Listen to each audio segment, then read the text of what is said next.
오늘 나가는 부분은 디스턴스 팩터하고 링크 스테이트 라우팅 프로토콜에 대한 개념입니다. 이 개념을 잘 잡아두셔야 나중에 뭐 OSPF다, EIGRP다, ISIS다 뭐 이런 다양한 프로토콜들에 대한 개념을 쉽게 이해하실 수가 있어요. 가장 핵심적인 부분이라고 보시면 되는 거죠. 자, 그러면 하나씩 한번 살펴보도록 하시죠. 처음에 나오는 부분이 디스턴스 팩터라고 하는 라우팅 프로토콜의 동작 원리입니다. 별로 어렵지 않습니다. 한번 보도록 하시죠. 다음과 같이 망이 구성이 되어 있어요. 여기서 이제 기존에 우리가 커넥트된 정보나 아니면 스태틱 그 정보 말고 이제 배우려고 하는 거 우리가 다이나믹 라우팅 프로토콜이잖아요. 자기네들끼리 서로 간의 네트워크 정보를 교환을 해서 베스트 패스를 찾는 프로토콜을 이야기를 하는 거죠. 자, 그래서 여기서 우리가 디스턴스 팩터 계열의 라우팅 프로토콜, 뭐 립이나 EIGRP나 이런 프로토콜이 동작을 하고 있다라고 생각을 해보죠. 이쪽에 A 네트워크가 있습니다. 그러면 내가 갖고 있는 A 네트워크를 광고를 해야 되겠죠. 그래야지 다른 애들이 내가 갖고 있는 A 네트워크 쪽으로 트래픽을 보낼 수가 있을 테니까요. 그래서 첫 번째 A 네트워크를 갖고 있는 장비가 야, 내가 A 네트워크 갖고 있어 라고 해서 어드버타이즈를 합니다. 광고를 하는 거죠. 그러면 다음 장비가 받아서 너한테 가면 A 네트워크 갈 수 있어? 그리고 지금은 다양한 매트릭 값이 있는데 그것들에 대해서 지금 하는 건 조금 무리수가 있으니까 우리가 라우터의 개수, 나에서부터 라우터 몇 개 떨어져 있느냐 이걸 갖고 베스트 패스를 찾는다 라고 하는 가정에서 설명을 드리도록 하죠. 립이라고 하는 프로토콜이 그렇게 동작을 하죠. 자, 그래서 현재 A 네트워크를 갖고 있는 장비가 야, 내가 A 네트워크 갖고 있어 라고 전달을 하면 그 다음 장비 입장에서는 너한테 가면 A 네트워크 갈 수 있어. 그리고 라우터 하나만큼 떨어져 있어. 마찬가지로 밑에 있는 장비도 너한테 보내면 A 네트워크를 갈 수 있고 라우터 하나만큼 떨어져 있어. 그러면 그 다음 장비가 그 다음 장비한테 전달을 시키면서 그냥 단순히 야, 나는 지금 현재 라우터 한 개만큼 떨어져 있어 라고 업데이트를 했다고 치죠. 그러면 다음 장비 입장에서는 너로 가면 A 네트워크를 갈 수 있는데 네가 A까지 라우터 한 개만큼 떨어져 있어? 그러면 나는 두 개만큼 라우터가 떨어져 있겠군. 밑에도 마찬가지죠. 너로 보내면 A 네트워크로 갈 수 있고 라우터는 두 개만큼 떨어져 있군. 그럼 또 그 뒤에다가 야, 나에서부터는 A 네트워크까지 라우터 두 개만큼 떨어져 있어 라고 또 업데이트를 던져주게 되겠죠. 그러면 그걸 받았으니까 이쪽으로 가도 A 네트워크 갈 수 있네? 그런데 그쪽으로는 라우터 세 개만큼 떨어져 있군. 얘도 마찬가지죠. 이쪽으로 가도 A 네트워크 갈 수 있네? 그런데 그쪽은 라우터 세 개만큼 떨어져 있군. 그리고 처음 받은 애는 당연히 이쪽으로 가면은 라우터 세 개만큼 떨어져 있고 얘도 이쪽으로 하면 라우터 세 개만큼 떨어져 있군. 그 다음에 이 장비가 다시 얘한테 업데이트를 던져주게 되면 얘 입장에서는 위쪽이 아니라 밑으로 가도 A 네트워크 갈 수 있어. 그런데 거기는 라우터 4개만큼 떨어져 있다고. 자, 이렇게 처음에 A 네트워크를 갖고 있는 애부터 해서 업데이트를 계속 한 단계 전달을 시키면 그걸 받은 애는 너로 가면 A 네트워크 갈 수 있어? 그런데 거리도 얼마큼 떨어져 있네? 이거를 가지고 계산을 하게 되는 거죠. 그래서 이쪽으로 가도 A 네트워크 갈 수 있고 이쪽으로도 A 네트워크 갈 수 있으면 거리가 어느 만큼 더 떨어져 있지? 얘는 라우터 3개만큼 떨어져 있고 얘는 라우터 4개만큼 떨어져 있네. 그럼 라우터 3개만큼 떨어져 있는 애를 베스트로 잡아야 되겠다. 그런데 지금 현재 이렇게 업데이트 되는 라우팅 프로토콜 정보를 잘 보시면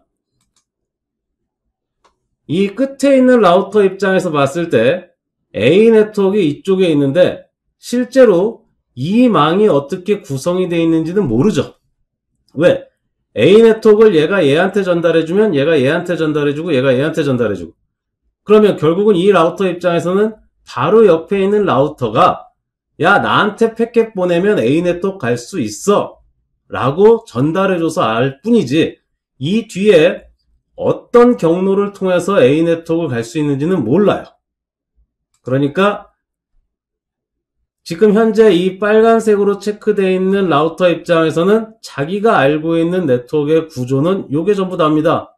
내가 누구랑 연결돼 있고 누구한테 보내면 A 네트워크 갈 수 있어. 그리고 거리는 얼마큼 떨어져 있어. 이 뒤쪽에 있는 애들은 모른다는 얘기입니다.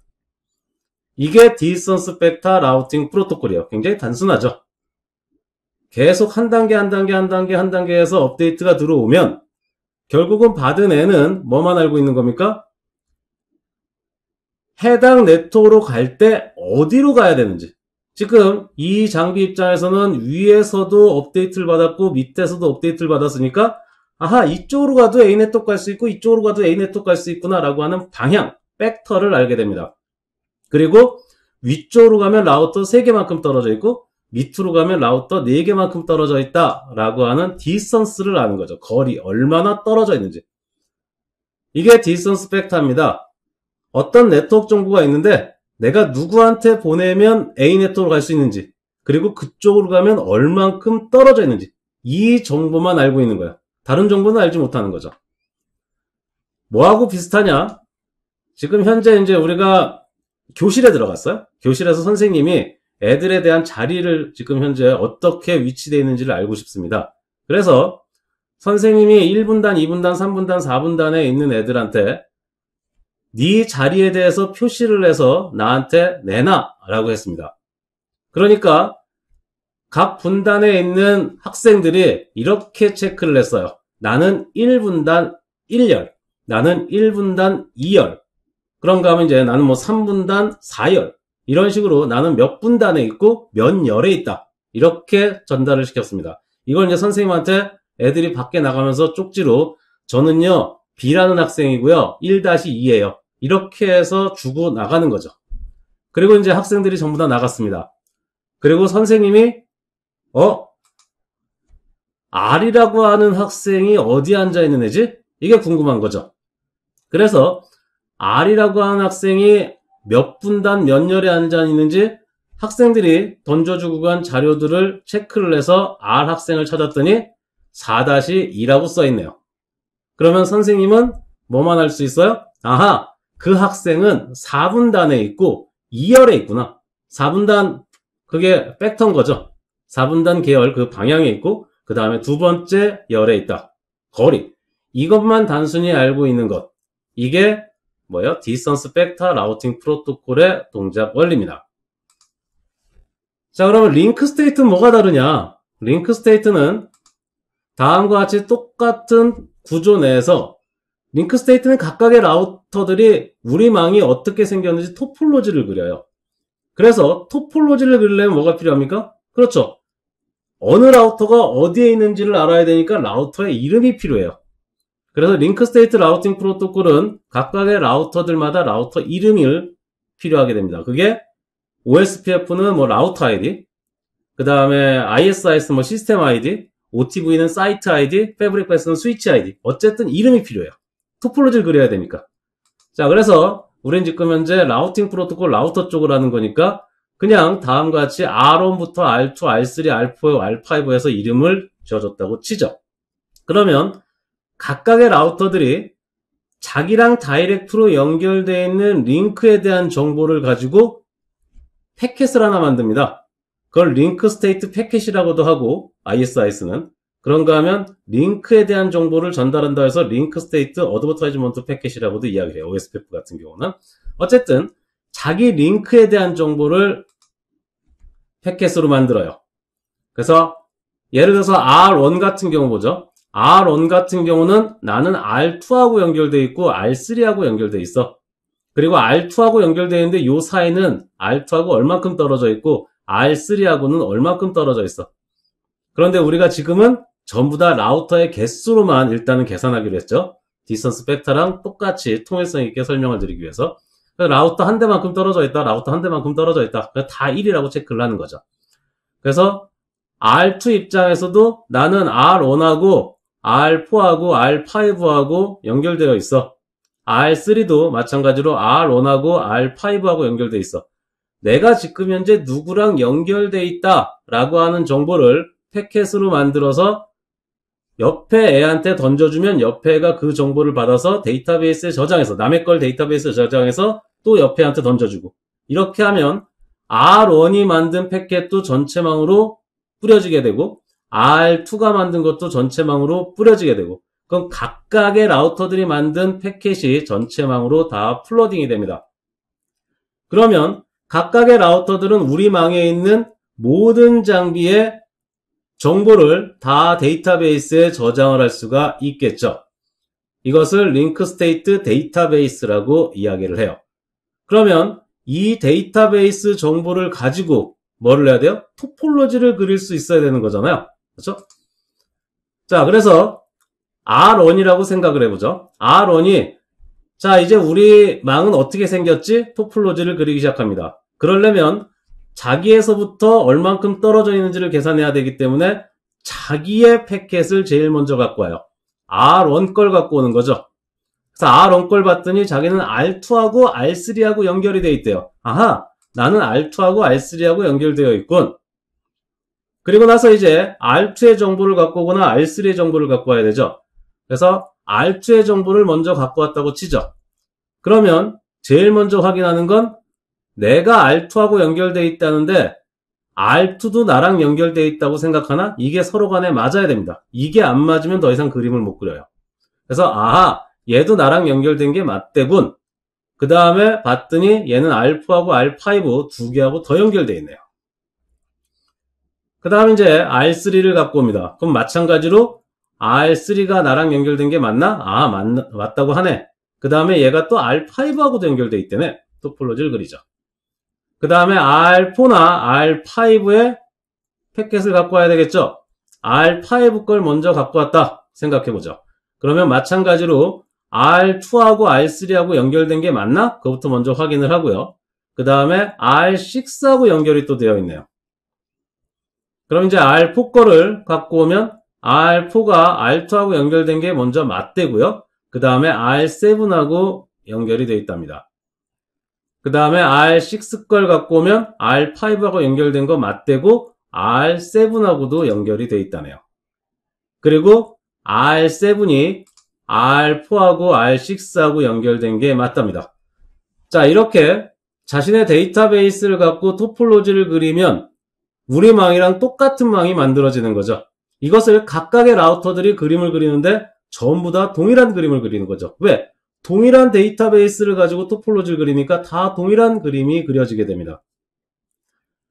이 상태에서 이제 SPF 알고리즘, Shortest Path First 알고리즘 또는 다익스트라라고 하는 사람이 만들었다고 해서 다익스트라 알고리즘이라고 하는 SPF 알고리즘을 가지고 최단 경로를 계산을 하는데 이 최단 경로에 대해서는 각각의 네트워크에 대해서 최단 경로를 그리는 것이 아니라 원래 이 SPF 알고리즘이라고 하는 어떤 노드에서 어떤 노드까지 최단 거리를 계산하는 알고리즘이에요.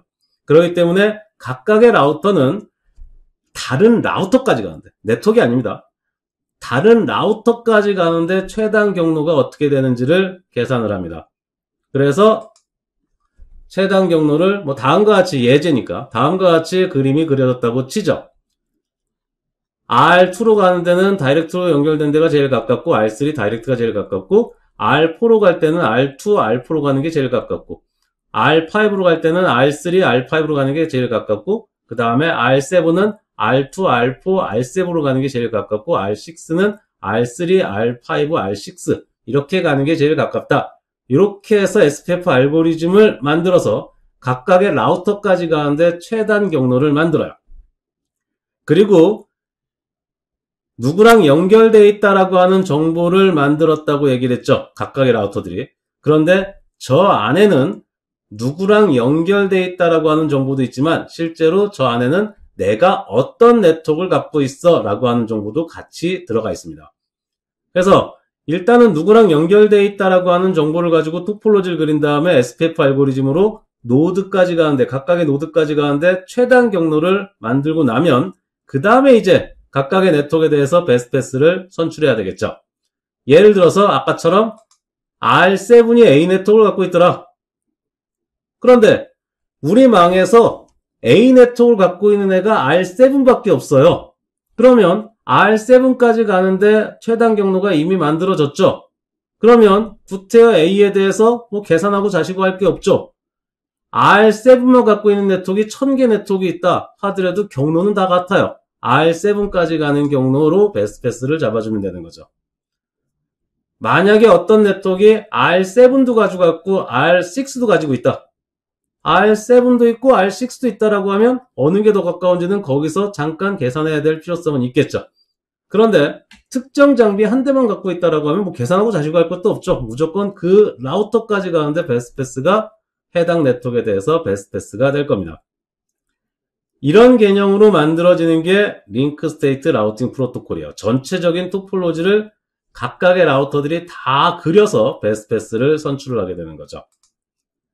그래서 링크 스테이트, 뭡니까? 링크라고 하는 거, 나랑 연결되어 있는 애들인 거죠. 그러니까 나의 인터페이스라고 보셔도 돼요. 내 인터페이스들, 다른 데들하고 연결되기 위한 정보들. 나는 어떤 인터페이스가 있는지, 그게 링크고요. 그 다음에 스테이트, 뭡니까? 상태 정보죠. 해당 링크들의, 인터페이스들의 네트워크는 어떤 네트워크이고, 그 다음에 누구랑 연결되어 있고, 이러한 네트워크하고 연결 상태에 대한 정보, 이런 정보들을 전달을 시켜서 모든 애들이 각각의 라우터들의 링크 스테이트, 연결 상태 정보를 다 알고 있는 거죠. 그리고 토폴로지를 그려서 베스트 패스를 찾는 프로토콜. 이게 링크 스테이트 라우팅 프로토콜입니다. 그러면 아까 전에 선생님이 토폴로지를 그리는 것, 이 부분, 아까 전에는 그냥 단순히 어느 분단에 어느 열에 있다. 이것만 단순히 확인할 수가 있었잖아요. 그런데 이제는 링크 스테이트를 돌리면 선생님이 토폴로지를 그릴 수 있어요. 어떻게? 선생님이 똑같이 이제 R로 가는 가장 가까운 경로를 찾고 싶어요. 그래서 학생들이 나한테 준 자료를 검토를 합니다. 그런데 저 자료는 아까 전에 몇 분단 몇 열에 있다. 이렇게만 단순히 되어 있는 게 아니라 학생들한테 네 앞에는 누가 있고 네 옆에는 누가 있고 네 뒤에는 누가 있는지 이 정보를 다 자세하게 써서 내라 그랬어요.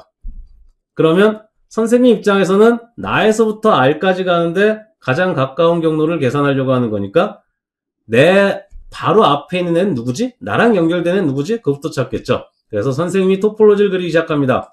나랑 제일 가까이 있는 애는 2분단의 G, 걔가 내 앞에 있었지. 그러면 G의 정보를 찾아요. G의 정보를 찾았더니 G가 양 옆에는 누가 있고 자기가 선생님이 앞에 있는 게 맞대고요. 그 다음에 양 옆에는 누가 있고 내 뒤에는 누가 있는지 그 정보를 갖고 토폴로지를 그립니다.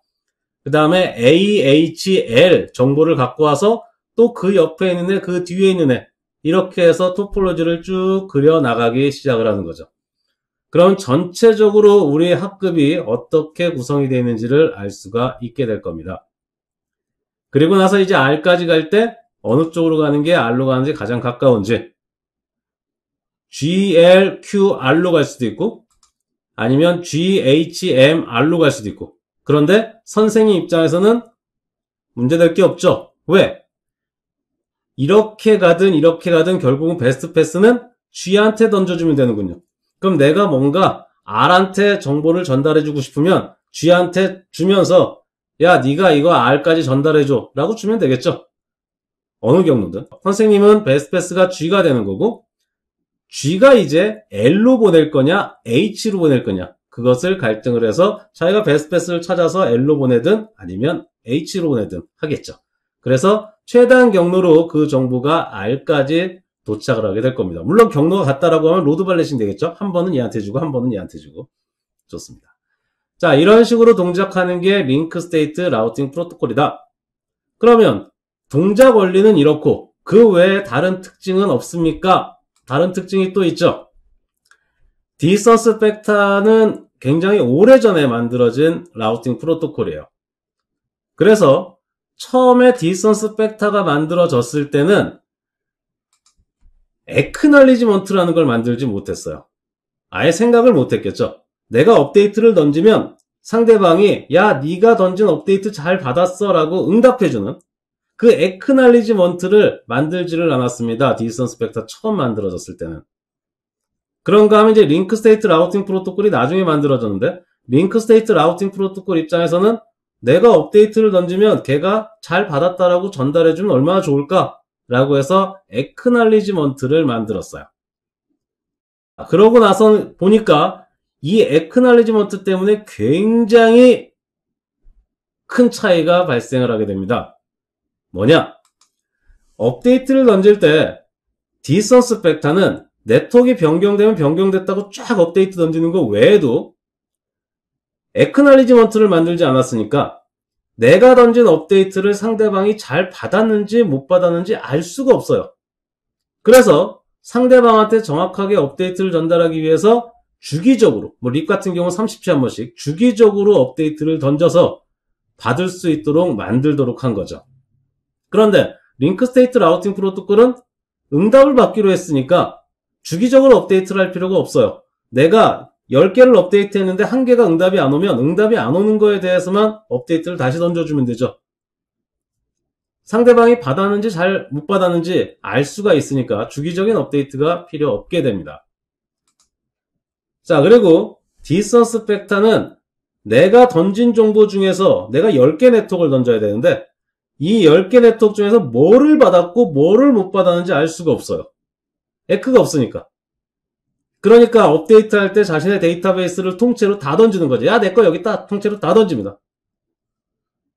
그런데 링크 스테이트 라우팅 프로토콜은 뭘 받았고 뭐를 못 받았는지 에크를 전달해 주니까 나중에 네트워크가 변경된 게 있으면 변경된 부분만 업데이트를 하면 되겠죠.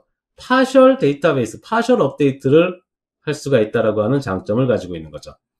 그리고 나중에 디스턴스 벡터 계열의 특징을 또 설명을 드릴 때 룹이 발생하는 부분이 있는데 그 룹이 발생하는 게 요 처음에 풀 데이터베이스를 던지는 요 문제 때문에 룹이 발생을 했거든요. 그 부분은 나중에 디스턴스 벡터를 배울 때 그때 자세하게 설명드리도록 하겠습니다.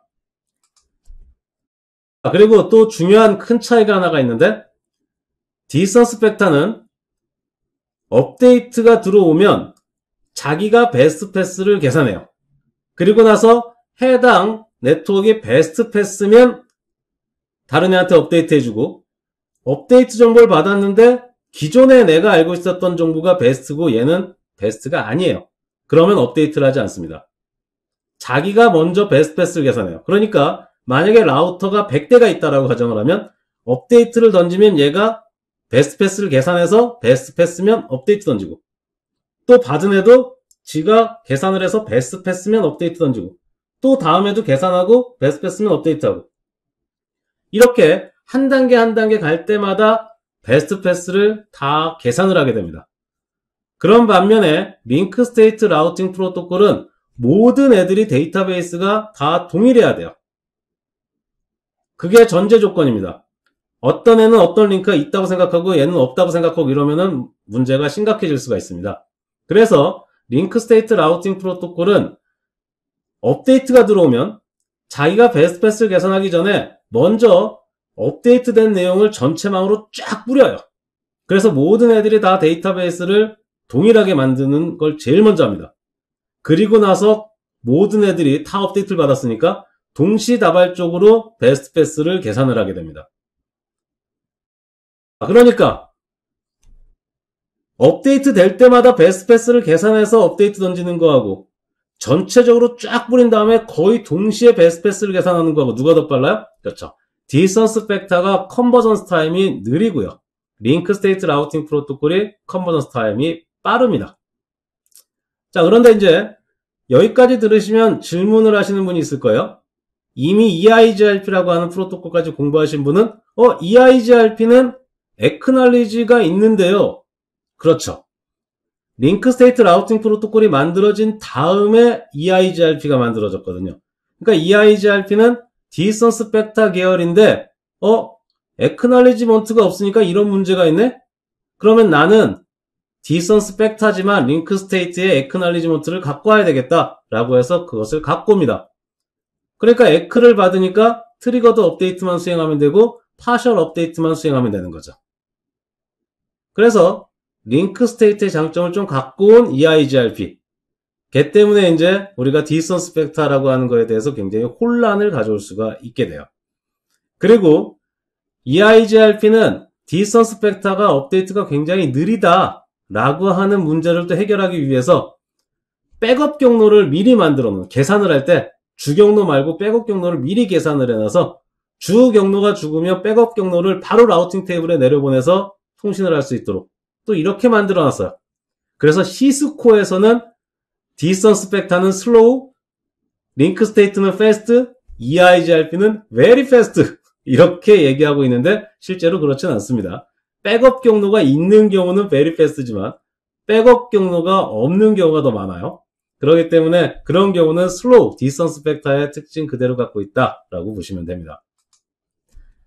그 다음에 필터링하고 서머리. 어떤 네트워크를 던지는데 내가 네트워크를 쟤한테는 A 네트워크를 전달하고 싶지 않아요. 그러면 전달하지 않으면 모르죠. 디스턴스 벡터는 옆에 있는 놈이 던져주는 정보만 그대로 믿는 거잖아요. 전체 토폴로지를 모르죠. 그렇기 때문에 걔가 안 던져주면 모르는 거예요. 그리고 내가 A 네트워크를 갖고 있는데 걔를 서머리를 시켜서 예를 들어서 10.1.1.0에 24비트를 갖고 있는데 내가 서머리를 시켜서 야 나는 10.0.0.0에 8비트 다 갖고 있어. 이렇게 전달하면 믿어요. 왜? 다른 망에 어떻게 생겼는지 모르니까 옆에가 던져준 정보를 그대로 그냥 신뢰하거든요. 그래서 모든 장비가 다 필터링을 할 수 있고 서머리를 할 수 있어요.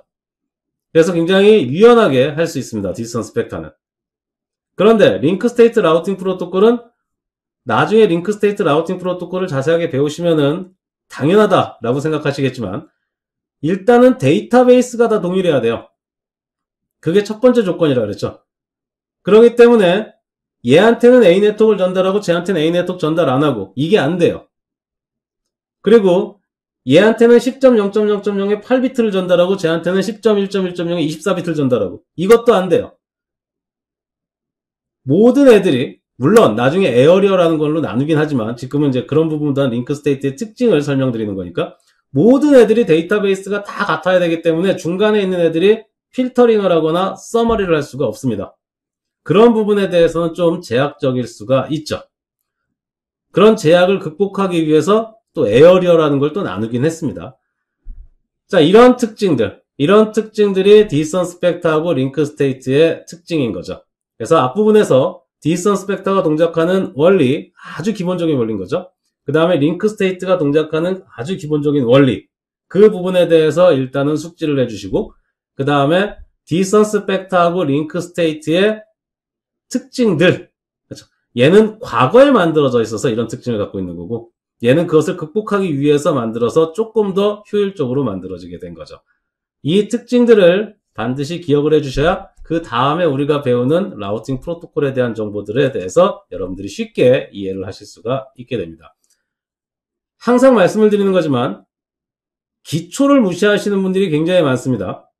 그런데 이 기초가 굉장히 중요해요. 뭐든지 기초가 제일 중요합니다. 항상 기초는 중요하다고 말하는 거지 실제로 기초가 뭐 그렇게 중요합니까? 그렇지 않습니다. 저 같은 경우도 뭔가 공부를 하다가 새로운 기술들이 나와서 또 공부를 해요. 그런데 이게 내가 알고 있던 거랑 좀 다르게 동작하네? 그러면 예외사항이라고 해서 일단 체크를 합니다. 그런데 예외사항이 좀 많아지잖아요? 예외사항이 좀 많아지면 제가 그 기술을 잘못 알고 있는 거예요. 그런 경우에 다시 제일 처음에 맨 첫 페이지부터 봅니다. 내가 뭐를 잘못했을까? 기준이 잘못된 거죠. 기준이 잘못되면 예외사항이 많아져요. 그러면 다시 처음으로 가서 다시 처음부터 읽으면 기준을 다시 잡을 수가 있습니다. 그러면 그 기준을 다시 잡으면 예외사항이 하나씩 사라지게 됩니다. 정말 어쩔 수 없는 예외사항이 한두 개가 있을 수는 있죠. 그런데 그거 외에는 예외사항이 다 사라져야 돼요. 그렇게 공부를 해야 되는 게 IT라고 하는 기술이라고 저는 생각을 해요. 그래서 여러분들은 디스턴스 벡터, 링크 스테이트 이거에 대한 기준을 잘 잡아주셔야 그 다음에 디스턴스 벡터 계열의 라우팅 프로토콜이야. 그러면 걔는 어떻게 동작하겠군. 링크 스테이트 라우팅 프로토콜이야. 걔는 어떻게 동작하겠군. 새로운 기술이 나온다 하더라도 여러분들이 쉽게 그 부분을 이해하실 수가 있을 겁니다. 오늘의 강의를 여기서 마치도록 하겠습니다. 감사합니다.